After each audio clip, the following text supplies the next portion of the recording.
My name is Sage Matthews. I'm 32 years old and I thought I knew everything about family loyalty until the day my parents handed me a legal document demanding I pay off my sister's $450,000 mortgage. What started as a typical Sunday dinner at my childhood home ended with me discovering a decades-long web of financial manipulation that would ultimately destroy the family I thought I knew.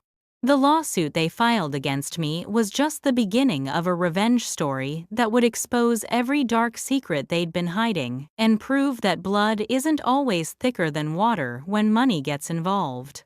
Before we dive into this wild journey of family betrayal and ultimate justice, I'd love to know where you're watching from.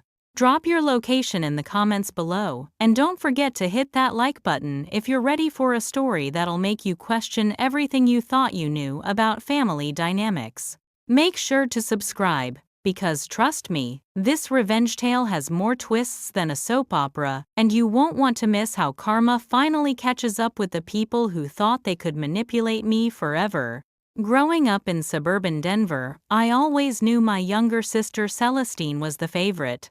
While I worked 2 jobs through college to pay for my business degree, Celestine got her art history degree fully funded by our parents. When I graduated and started my marketing consultancy from scratch, sleeping on a friend's couch and eating ramen for months, Celestine was gifted a downtown loft for her artistic pursuits. But I accepted it because that's what families do, right? We support each other's dreams, even when the support isn't equally distributed.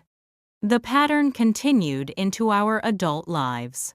When I finally saved enough to buy my first modest townhouse at 28, my parents threw a small dinner.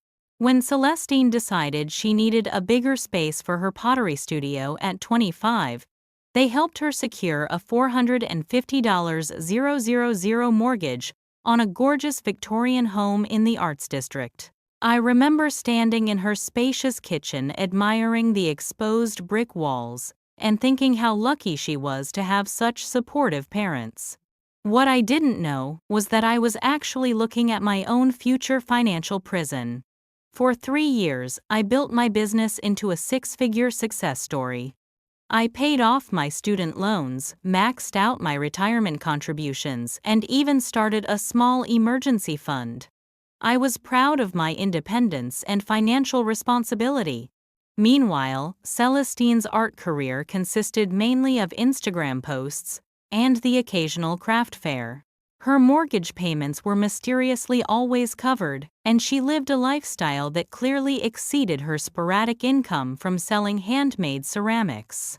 I started asking questions when Celestine casually mentioned during last Christmas that she'd never actually made a mortgage payment herself. "Mom and Dad take care of all that boring financial stuff," she'd laughed, waving her wine glass dismissively. "They said successful families invest in each other's potential." The way she said it made my stomach turn.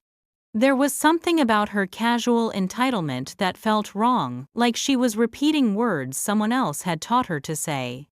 That's when I began noticing other things. The way my parents would exchange glances when money topics came up. How they'd quickly change the subject whenever I mentioned my own financial goals or struggles. The expensive gifts that kept appearing in Celestine's life. A new car designer furniture. A fully equipped pottery studio that cost more than most people's annual salary. None of it added up, and I was starting to realize that my family's financial dynamics were built on something much darker than simple favoritism. The real wake-up call came when I overheard a phone conversation between my parents and their financial advisor. I'd arrived early for Sunday dinner and heard my father saying, "We need to make sure Sage understands her obligation to the family investment." My mother's voice added, "She's making good money now. It's time she contributed to Celestine's success, like we always planned." The cold calculation in their voices made me realize that my financial independence wasn't seen as an achievement. It was seen as a resource they'd been waiting to tap into. Standing there in the hallway listening to my parents discuss me like I was a business asset rather than their daughter, I felt something fundamental shift inside me. All those years of working harder, studying longer, and sacrificing more than Celestine suddenly made sense in the most horrifying way possible. I hadn't been the overlooked child who had to earn her place through achievement. I'd been the designated family ATM groomed from childhood to fund my sister's dreams, while she got to play the role of the beloved artist who was too precious to worry about mundane things like mortgages and bills. The conversation continued with them discussing timeline strategies and approach tactics for what they kept calling the sage conversation. They talked about me with the detached professionalism of corporate executives planning a hostile takeover, calculating exactly how much pressure to apply and which emotional buttons to push to get me to comply with their demands. My mother even mentioned having researched legal options to encourage cooperation if I proved resistant to their initial approach. That night, I went home to my modest townhouse and looked around at everything I'd worked so hard to achieve through my own efforts. Every piece of furniture, every appliance, every small luxury had been earned through late nights, difficult clients, and years of building my business from nothing. The pride I'd felt in my financial independence was suddenly tainted by the realization that my parents saw it all as resources that belonged to the family rather than accomplishments that belonged to me. I spent that entire evening going through old family photos and memories, trying to find evidence of the manipulation I'd apparently been blind to for years. The signs were all there once I knew what to look for. The way they'd always praised my work ethic while dismissing my personal goals. How they'd encouraged my financial responsibility while simultaneously teaching Celestine that money would always be provided for her, the subtle way they'd trained me to feel guilty about my success, while making her feel entitled to unlimited support. The most painful revelation was understanding that my parents had never actually been proud of my achievements. They'd been proud of my earning potential. Every milestone I'd celebrated as personal growth, they'd seen as increased capacity to support their preferred daughter's lifestyle. My business success wasn't something they admired. It was something they'd been waiting to harvest when the timing was right for their grand plan. The Sunday dinner ambush happened 3 weeks later, orchestrated with the precision of a military operation. My parents had invited me over for what they called a family financial planning discussion, which I naively assumed meant they wanted advice about retirement planning. Instead, I walked into a dining room where legal documents were spread across the table like battle plans, and my parents sat on one side while gesturing for me to sit alone on the other. "Sage, honey, we need to talk about your responsibility to this family." My mother began, her voice taking on that saccharine tone she used when she wanted something. My father slid a thick manila folder across the table toward me, his expression stern and businesslike. "We've been carrying Celestine's mortgage for 3 years, and it's time you stepped up and took over those payments. After all, you're the one with the successful business." I stared at the documents in disbelief. They weren't asking me to help with a temporary financial crisis or contribute to a family emergency. They were demanding that I take over full responsibility for my sister's $450,000 mortgage, including the $85 0 back payments they claimed to have made on her behalf. The papers included a detailed payment schedule, interest calculations, and even a clause about what would happen if I defaulted on what they were calling my family obligation. "This is insane," I said, pushing the papers back across the table. "Celestine is a grown adult. If she can't afford her mortgage, she should sell the house or find a way to increase her income. I'm not responsible for her financial decisions." The look that passed between my parents was pure ice. It was the same look I'd seen them give each other when I'd chosen a state school over the expensive private college they'd preferred, or when I'd refused to let them co-sign my first apartment lease. My father's voice turned cold and threatening.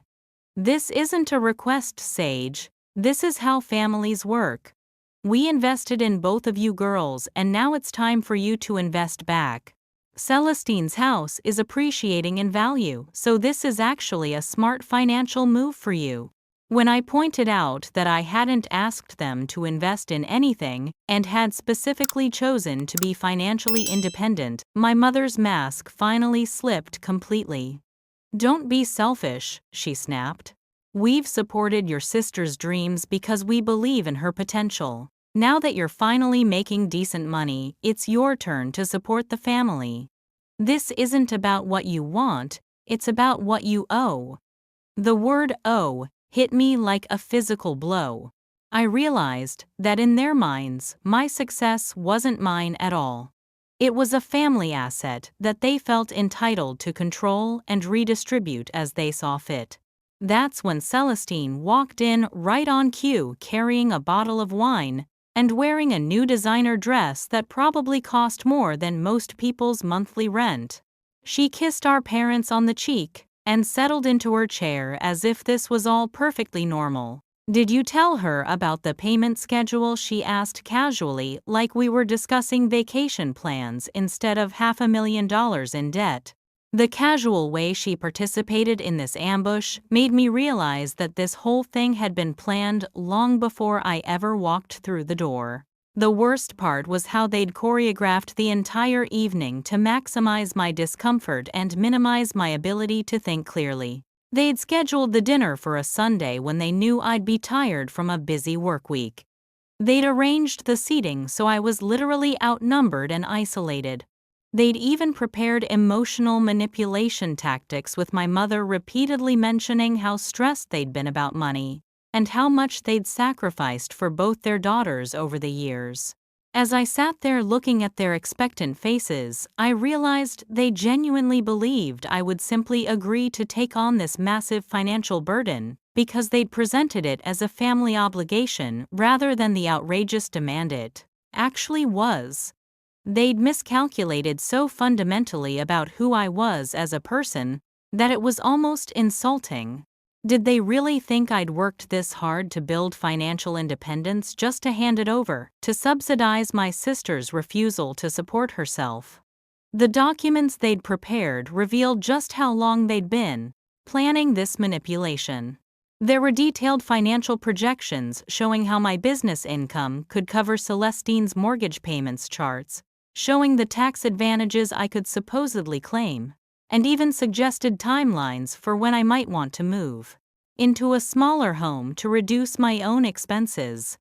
They'd mapped out my entire financial future without my input, treating me like a resource to be optimized rather than a person with my own goals and dreams. When I stood up to leave, refusing to sign anything, my father delivered the final blow that would change everything between us forever. "If you walk out that door without agreeing to this arrangement, we'll have no choice but to pursue legal action," he said, his voice as cold as winter steel. "We have documentation of every financial gift we've given you over the years, and we can make a very strong case that those were loans, not gifts. The total amount with interest comes to exactly $450,000. I felt the blood drain from my face as the true scope of their manipulation became clear. Every birthday check, every Christmas money gift, every time they'd helped me with groceries during my broke college years, they'd apparently been keeping a running tab. They pulled out a second folder filled with bank records, receipts, and even photographs of me depositing their checks over the years. They'd been building a legal case against me for decades, treating their own daughter like a long-term financial investment they could cash in whenever they needed. "You can't be serious," I whispered, but the calculating look in my mother's eyes told me they were deadly serious. She slid a detailed spreadsheet across the table, showing how they'd calculated interest on every single dollar they'd ever given me, dating back to my 16th birthday. According to their math, the $200 they'd given me for prom dress expenses in 2007 had somehow grown to over $800 with compound interest. It was financial abuse disguised as family generosity, and I realized they'd been planning this for years. Celestine looked up from her wine with mock sympathy. "Come on, Sage, don't make this harder than it needs to be. You can afford it, and I really love my house. Besides, Mom and Dad have been so stressed about money lately."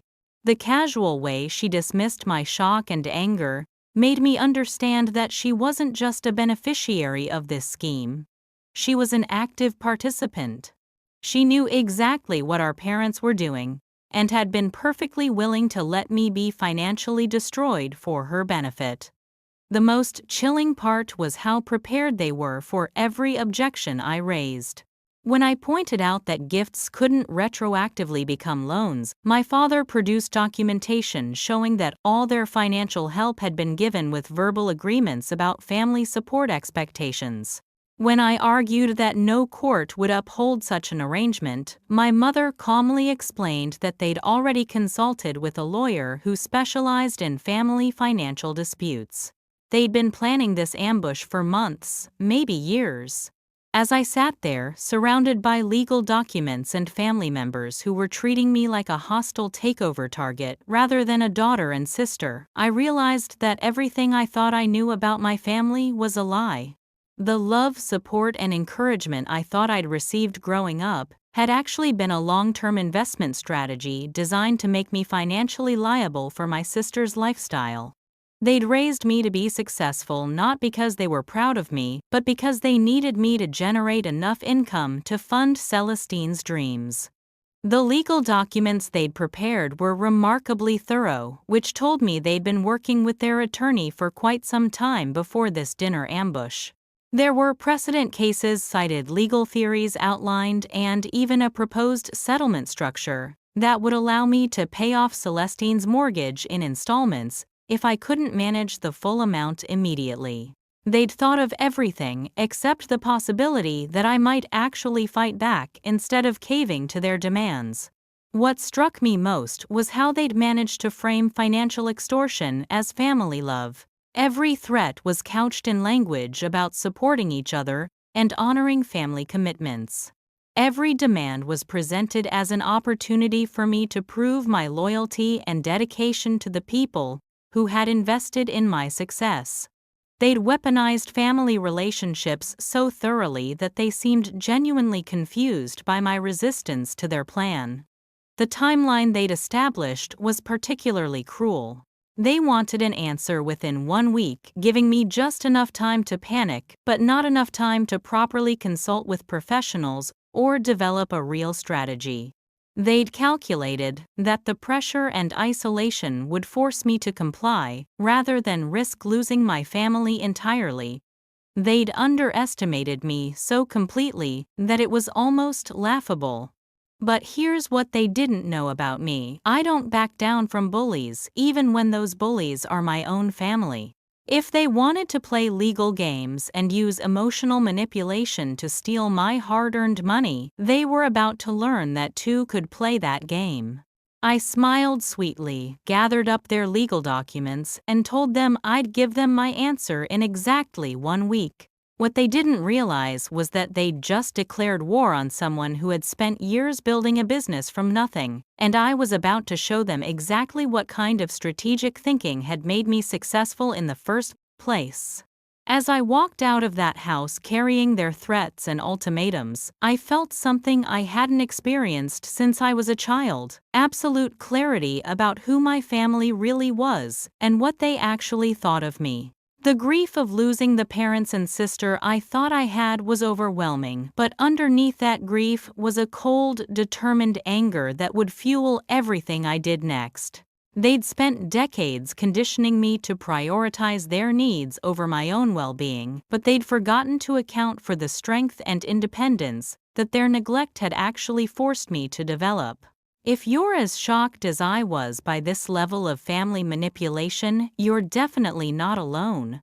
This story gets so much crazier from here, and I promise the revenge I'm about to unleash will make every second of this betrayal worth it. Make sure you're subscribed because what happens next is going to restore your faith in karma and prove that sometimes the best revenge is simply letting people face the consequences of their own actions. That week became the most eye-opening 7 days of my life. Instead of wallowing in hurt feelings or trying to reason with people who had clearly lost all sense of decency, I did what any successful business owner would do. I gathered intelligence. I hired a private investigator and a forensic accountant to dig into my family's financial history, and what they uncovered was so much worse than I could have imagined. The financial records revealed that my parents had been living beyond their means for over a decade, funding Celestine's lifestyle with credit cards, home equity loans, and retirement fund withdrawals. Their successful family investment strategy was actually a house of cards built on debt, and they'd been planning to use my income as their exit strategy all along. The mortgage payments they claimed to have made for Celestine, those had come from refinancing their own home 3 times, pushing them deep underwater on their own property.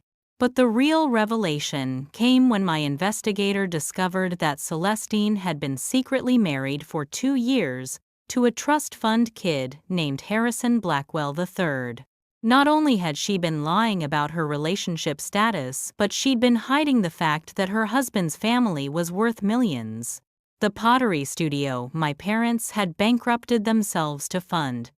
It was actually a tax write-off hobby for a woman whose husband could have bought her entire neighborhood without blinking. The investigator also uncovered something that made my blood boil. Celestine and Harrison had been house hunting for a bigger property in Aspen, planning to flip the Victorian house for a profit once I'd paid off the mortgage. My parents weren't just asking me to fund my sister's living expenses. They were asking me to be an unwitting participant in a real estate investment scheme that would benefit everyone except me. Armed with this information, I made some calls to my own network of successful business contacts. What I learned about family financial manipulation tactics opened my eyes to just how calculated this whole situation really was. Several of my entrepreneur friends had dealt with similar family exploitation attempts, and they connected me with a lawyer who specialized in financial abuse cases. That's when I discovered that my parents' supposedly airtight legal case was actually full of holes. The verbal agreements they claimed to have documentation for, completely unenforceable in court, especially since I'd been a minor for many of the alleged loan agreements. The interest calculations they'd prepared, wildly illegal under state usury laws. Their lawyer had apparently given them very bad advice, or they'd lied to him about the circumstances of their financial gifts. Either way, they'd built their entire case on legal quicksand. But here's what really sealed their fate. My forensic accountant discovered that my parents had been claiming tax deductions for the money they'd given me over the years, categorizing their gifts as charitable donations to family members in need. You can't simultaneously claim tax benefits for charitable giving and then later argue that those same gifts were actually loans. The IRS tends to take a very dim view of that kind of financial double-dipping, and my parents had created a paper trail that would destroy them if it ever came to light. The depth of their deception was breathtaking. They'd been filing fraudulent tax returns for over a decade, claiming thousands of dollars in deductions for money they now wanted to claim had always been loans. The documentation my forensic accountant found showed a clear pattern of tax fraud that could result in criminal charges if reported to the appropriate authorities. They'd been so focused on manipulating me that they'd created evidence of their own illegal activities. My private investigator also uncovered communication records between my parents and Celestine that revealed the true nature of their conspiracy. Text messages and emails showed them coordinating their stories, discussing how to maximize pressure on me, and even celebrating prematurely about their successful manipulation scheme. One particularly damning email from my mother to Celestine read, Once Sage takes over your mortgage, you and Harrison can buy that Aspen property without anyone knowing about his family's money. The investigation revealed that Harrison's family had actually offered to pay off Celestine's mortgage months earlier, but she'd convinced them to let her handle it herself because she wanted to maintain her image as an independent artist. The irony was devastating. She had access to millions of dollars through her secret husband, but was perfectly willing to let me be financially destroyed rather than admit that she didn't need anyone's help. Even more shocking was the discovery that my parents had taken out a life insurance policy on me without my knowledge, listing themselves as beneficiaries. The policy had been purchased around the same time they started their financial manipulation scheme, suggesting they'd been planning for multiple ways to benefit from my financial success. The violation of trust was so complete that I could barely process the implications. The forensic analysis also revealed that Celestine's art career was even more of a sham than I'd realized. The occasional sales she'd mentioned were actually purchases made by Harrison using fake buyer identities to create the illusion that her work had market value. Her entire artistic persona was an elaborate performance designed to justify the financial support she was receiving from multiple sources while hiding her access to significant wealth. On the appointed day, I walked back into my parents' house carrying my own manila folder and wearing the confidence of someone who held all the cards. They were waiting in the same dining room with Celestine lounging in her chair like she was attending a coronation rather than a family destruction ceremony. The smug expressions on their faces told me they were absolutely certain I'd caved to their demands and brought signed agreements to take over the mortgage payments. "I hope you've come to your senses," my father said, reaching for the folder I placed on the table. Instead of signed mortgage agreements, I handed them copies of every piece of evidence my investigator had uncovered, including photographs of Celestine's secret wedding bank records showing Harrison's trust fund deposits, and detailed documentation of my parents' fraudulent tax filings. The color drained from all three of their faces as they realized their carefully constructed lies were completely exposed. "Here's what's going to happen," I said, my voice steady and businesslike. "Celestine is going to call her husband Harrison and ask him to pay off her mortgage using his trust fund money. You two are going to call your lawyer and withdraw any legal threats against me immediately. And all three of you are going to issue written apologies, acknowledging that your financial manipulation scheme was completely inappropriate and illegal." Celestine's mouth fell open in shock. "How did you find out about Harrison?" she whispered, and I could see the moment she realized that her secret marriage wasn't so secret anymore. My mother started crying, but these weren't tears of remorse. They were tears of frustration at being caught in their own web of lies. My father just sat there staring at the evidence, probably calculating how much trouble they were all in. "If you don't agree to these terms within 24 hours, I continued, "I'll be filing a complaint with the IRS about your fraudulent tax deductions, submitting evidence of Celestine's marriage fraud to the appropriate authorities, and pursuing my own legal action for attempted financial extortion. I'm also prepared to go public with this story, and trust me, social media loves a good family drama where entitled people get their comeuppance." The next hour was the most satisfying 60 minutes of my entire life. Celestine broke down completely, admitting that she'd known about the tax fraud and had been actively participating in the scheme to manipulate me. She called Harrison right there in front of everyone, sobbing into the phone as she begged him to pay off her mortgage before her lies destroyed both their families. My parents tried every manipulation tactic in the book. Guilt trips, crocodile tears, threats, and finally desperate bargaining. But I'd prepared for all of it. By the end of the evening, Harrison had agreed to wire the full mortgage payoff amount to prevent a scandal that would embarrass his family name. My parents had signed agreements acknowledging their attempted financial fraud and promising never to contact me again about money. Celestine had written a groveling apology, admitting her role in the manipulation scheme and promising to pay back every penny my parents had borrowed against their home to fund her lifestyle. But the real victory wasn't just getting them to back down. It was watching them realize that their golden child wasn't the helpless artistic victim they'd pretended she was, and their successful daughter wasn't the pushover they'd assumed I'd be. They'd spent so many years underestimating my intelligence and overestimating their own cleverness that they never saw this counterattack coming. The most beautiful moment was when I presented them with the life insurance policy they'd taken out on me without my consent. Watching my father try to explain why he'd been secretly betting on my death while simultaneously demanding I fund his retirement was a masterclass in cognitive dissonance.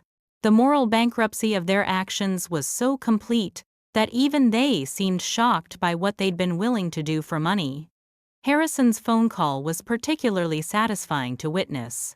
The terror in Celestine's voice as she tried to explain to her wealthy husband why she needed him to immediately pay off a mortgage that her family had been threatening to sue her sister over revealed just how completely her house of lies was collapsing. His anger was audible even from across the room, and I could tell that their marriage probably wouldn't survive this revelation. The written apologies they provided were exercises in damage control rather than genuine remorse, but they served their purpose as legal documentation of their acknowledgement of wrongdoing. My attorney had advised me to get everything in writing to protect myself from future attempts at manipulation or retaliation. The formal language they were forced to use made their manipulation scheme sound even more callous and calculated than it had felt in the moment.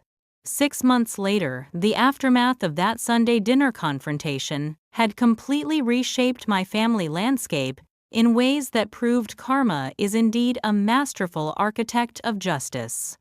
Harrison, disgusted by his wife's deception and manipulation tactics, filed for divorce and demanded a full audit of their shared finances. When his family's lawyers discovered that Celestine had been using their name and reputation to facilitate fraudulent schemes, they cut her off completely and threatened their own legal action if she ever tried to contact them again. My parents, meanwhile, faced the full consequences of their financial manipulation attempts.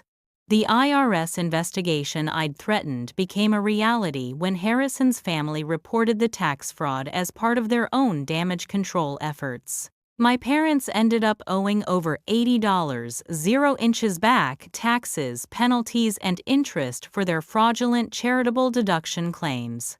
Their retirement savings were wiped out, and they had to sell their house to cover the debt.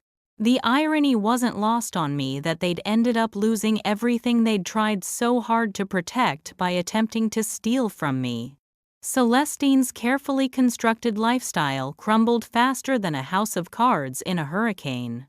Without Harrison's money or our parents' financial support, she couldn't afford her Victorian house and was forced to sell it at a loss during a market downturn. She moved back in with our parents in their downsized apartment where the three of them could contemplate the consequences of their greed and manipulation together. Her pottery business, which had never been more than an expensive hobby, folded within weeks when she couldn't afford the studio rent. The most satisfying part of this entire experience wasn't watching them suffer. It was finally understanding my own worth and refusing to let family relationships be used as weapons against my financial independence. I'd spent years feeling guilty about my success compared to Celestine's struggles, never realizing that her struggles were manufactured drama designed to manipulate my emotions and open my wallet. Once I stopped playing their games, I was free to build the life I actually wanted instead of funding someone else's delusions. My business has thrived beyond my wildest dreams since I stopped worrying about family financial obligations that were never my responsibility in the first place. I've expanded into 3 new markets, hired a team of incredible employees, and purchased a beautiful home that I chose and paid for entirely on my own terms. More importantly, I've built relationships with people who value my success instead of trying to exploit it, and I've learned to recognize manipulation tactics before they can take root in my life. The legal threats that once seemed so terrifying turned out to be nothing more than desperate bluffs from people who had overplayed their hand spectacularly. My parents' lawyer dropped them as clients once he realized they'd lied about the circumstances of their case, and no other attorney would take on such an obviously fraudulent lawsuit. They'd burned every bridge in their quest for easy money, and they were left with nothing but each other and the consequences of their choices. Looking back on this experience, I've realized that the most dangerous family manipulation isn't the obvious stuff like screaming arguments or dramatic ultimatums. It's the subtle long-term conditioning that makes you feel responsible for other people's choices and guilty about your own success. My parents had spent decades training me to believe that family loyalty meant financial sacrifice, when what they really meant was that my achievements existed to subsidize other people's failures. The aftermath also revealed how many people in my extended network had recognized the toxic dynamics in my family long before I did. Colleagues, friends, and even some distant relatives reached out after word of the confrontation spread, sharing their own observations about my parents' manipulative behavior and Celestine's entitled attitude. The support I received from people who had watched me struggle with family guilt for years was overwhelming and healing. Perhaps the most valuable lesson I learned was that cutting toxic people out of your life, even family members, doesn't make you cold or unforgiving. It makes you healthy and self-preserving. The peace I've found since ending contact with my parents and sister has been transformative. No more Sunday dinners filled with subtle criticism and financial pressure. No more feeling guilty about my success or responsible for other people's poor choices. No more walking on eggshells around people who claimed to love me while actively plotting to exploit me. The ripple effects of their schemes' collapse continue to this day. Harrison's family has become something of a cautionary tale in their social circles about the importance of thorough background checks before marriage. My parents have had to explain their financial situation to their friends and neighbors, making it impossible for them to maintain their facade of being successful family investors. Celestine has been forced to find actual employment for the first time in her adult life, and the transition from entitled artist to working retail has been particularly humbling. Now I want to hear from you. Have you ever dealt with family members who tried to manipulate your success for their own benefit? Have you seen karma catch up with people who thought they could exploit family relationships for financial gain? What's the most shocking example of family financial manipulation you've witnessed or experienced? Share your stories in the comments below. I read every single one, and I love hearing how other people have dealt with these kinds of toxic family dynamics. If this story resonated with you, please hit that like button to help other people find it, who might need to hear that they're not responsible for funding other people's irresponsible choices. Subscribe to my channel for more stories about standing up to manipulation and building the life you actually want, instead of the life other people think you should have. Share this video with anyone who needs a reminder that family loyalty shouldn't come at the cost of your own financial security and peace of mind. Thank you for joining me on this journey of family drama, financial manipulation, and ultimate justice. Remember, you don't owe anyone your success just because you share DNA, and sometimes the most loving thing you can do for manipulative family members is to let them face the natural consequences of their choices. Here's to building boundaries, choosing yourself, and trusting that karma has an amazing way of ensuring that justice prevails in the end.